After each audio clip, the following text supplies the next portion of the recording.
तो हेलो दोस्तों, आप लोग कैसे हैं? आई होप आप लोग अच्छे होंगे। तो आज की इस वीडियो में हम लोग बात करेंगे कि गुरुत्वाकर्षण बल क्या होता है। तो हम लोग स्टार्ट करते हैं वीडियो। बल जो है गुरुत्वाकर्षण बल, इसको एफ से डिनोट करते हैं। वह कमजोर या दुर्बल मौलिक बल जो ब्रह्मांड में प्रत्येक कण या पिंड के बीच उनके द्रव्यमान के कारण कार्य करता है, गुरुत्वाकर्षण बल कहलाता है। इसे एफ से प्रदर्शित करते हैं। वह कौन सा सार्वभौमिक नियम है जो सभी पिंडों पर लागू होता है, चाहे उसका आकार और स्थिति कुछ भी हो। तो वो कौन सा बल है? गुरुत्वाकर्षण बल है। ठीक है, तो आगे बढ़ते हैं। तो ब्रह्मांड में प्रत्येक वस्तु अन्य वस्तु को एक ऐसे बल से आकर्षित करती है जो उसके द्रव्यमान के गुणनफल के समानुपाती और उसके बीच की दूरी के व्युत्क्रमानुपाती होता है, अर्थात न्यूटन का गुरुत्वाकर्षण का सार्वभौमिक नियम है। ठीक है, ये रूल है, नियम है। तो यह बराबर G m1 m2/r। जी सार्वभौमिक गुरुत्वाकर्षण नियतांक है। ये दो पिंड है m1 और m2, इनके बीच की दूरी r है। ठीक है, तो यह आपको बताया गुरुत्वाकर्षण बल। यम पहली वस्तु का द्रव्यमान, दूसरी वस्तु का m2 द्रव्यमान, और आर दो वस्तुओं के बीच की दूरी है। ठीक है, दो पिंडों की। तो अब आगे देखते हैं इस पर प्रश्न कैसे आ सकते हैं कि किसी वस्तु के पृथ्वी की सतह पर मुक्त रूप से गिरने के लिए कौन सा बल उत्तरदायी है। तो गुरुत्वाकर्षण बल उत्तरदायी है। पृथ्वी के चारों ओर, ठीक है, चारों ओर चक्कर लगाता है, किसके कारण? चंद्रमा के अभिकेंद्र बल लगता है। ठीक है, किसके कारण चंद्रमा पर अपकेंद्र बल लगता है? तो पृथ्वी का आकर्षण बल। ठीक है, पृथ्वी का आकर्षण बल के कारण। ठीक है, पृथ्वी के आकर्षण बल के कारण। उसके बाद जो है हम लोग बात कर लेते हैं। सॉरी, दिखा नहीं होगा आप लोगों को, फिर से रिपीट कर देता हूँ। चंद्रमा पृथ्वी के चारों ओर चक्कर लगाता है, जिसके कारण चंद्रमा द्वारा अभिकेंद्र बल लगता है, पृथ्वी का आकर्षण बल है। ठीक है, के कारण जो है लगता है। ये डायग्राम है, आप देख सकते हैं जो है। तो डायग्राम में स्पष्ट हो जाएगा कि आपको कैसा जो है दिखता है। ठीक है, अब जो है बात कर लेते हैं नेक्स्ट क्वेश्चन की। नेक्स्ट क्वेश्चन बोल रहा है कि ब्रह्मांड में सभी वस्तुएं बल के कारण एक दूसरे की ओर आकर्षित होती हैं। तो कौन सा बल है? गुरुत्वाकर्षण बल। कौन सा असंपर्क बल सबसे कमजोर होता है? गुरुत्वाकर्षण बल। ठीक है, अब बात कर लें सार्वभौमिक का जो है नियतांक है, उसका यूनिट वगैरह भी देख लेते हैं हम लोग।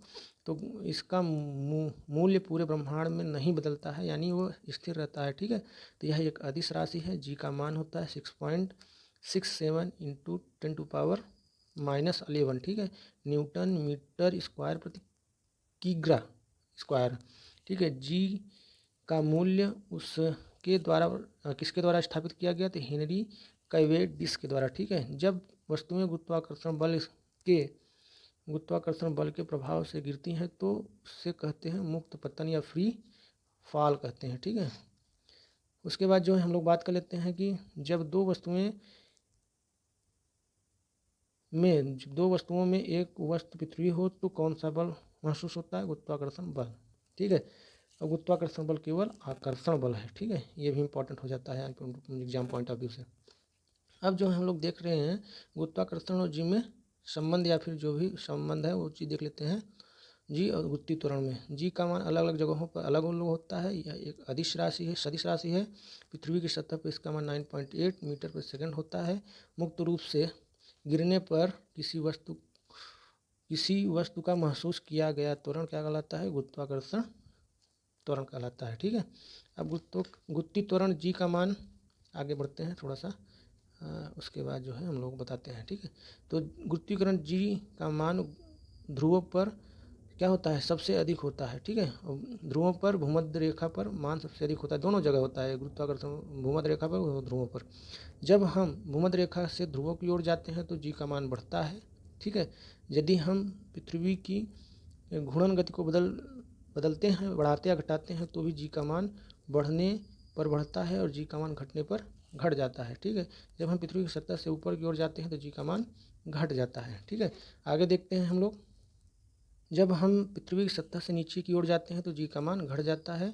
पृथ्वी के केंद्र पर गुरुत्वीय त्वरण जी का मान क्या होता है? शून्य हो जाता है। जी और जी में संबंध क्या है? जी बराबर G/r² होता है।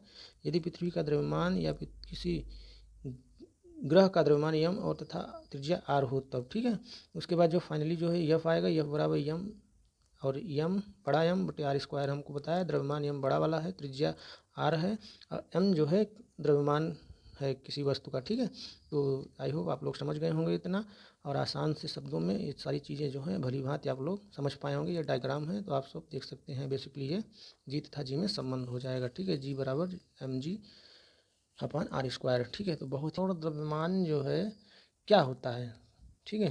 तो इस पर हम लोग चर्चा करेंगे। एज इट इज़ जो है प्रश्न परीक्षा में पूछ लिए जाते हैं। तो पहला क्या बोल रहा है कि एक स्थान से दूसरे स्थान पर नहीं बदलता, वो सदैव स्थिर रहता, क्या है वो, द्रव्यमान है, ठीक है। और उसके बाद जो है बात करें तो जड़त्वता की माप क्या है, और जड़त्व के समानुपातिक होता है द्रव्यमान होता है, ठीक है। द्रव्यमान का SI मात्रक किलोग्राम होता है।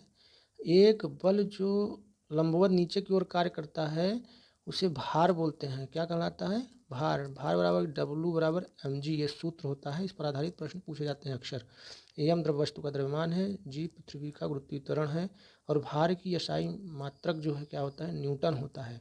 भार जो है एक बल है जो नीचे की ओर कार्य करता है, ठीक है, जिसके कारण जो है परिणाम और दिशा दोनों होती है, ठीक है। भार में क्या होता है, परिणाम और दिशा दोनों होती है। अब बात कर लेते हैं कि किसी वस्तु का भार किसके द्वारा निर्धारित होता है, गुरुत्वाकर्षण बल के कारण निर्धारित होता है। वेरी वेरी इंपॉर्टेंट चीज़ है ये। उसके बाद बात करें चंद्रमा की सतह पर किसी वस्तु का भार पृथ्वी की सतह पर किसी वस्तु के भार का 1/6 होता है। अगर मान चलो कि पृथ्वी पर अगर भार उसका 18 है तो चंद्रमा पर कितना होगा, 3 होगा, ठीक है। सॉरी, चंद्रमा की सतह पर 6 गुना हो जाएगा, 18 छक्का 90 हो जाएगा, ठीक है। तो आई होप आप लोगों को इस भार और द्रव्यमान में ये छोटे छोटे पॉइंट जो भी थे आपको समझ में आए होंगे। अगर समझ में आया होगा तो वीडियो को लाइक करना और चैनल को सब्सक्राइब करके रखना ऐसे ऐसे शानदार वीडियो देखने के लिए। तो इसी के साथ जो है वीडियो को समाप्त करते हैं। धन्यवाद।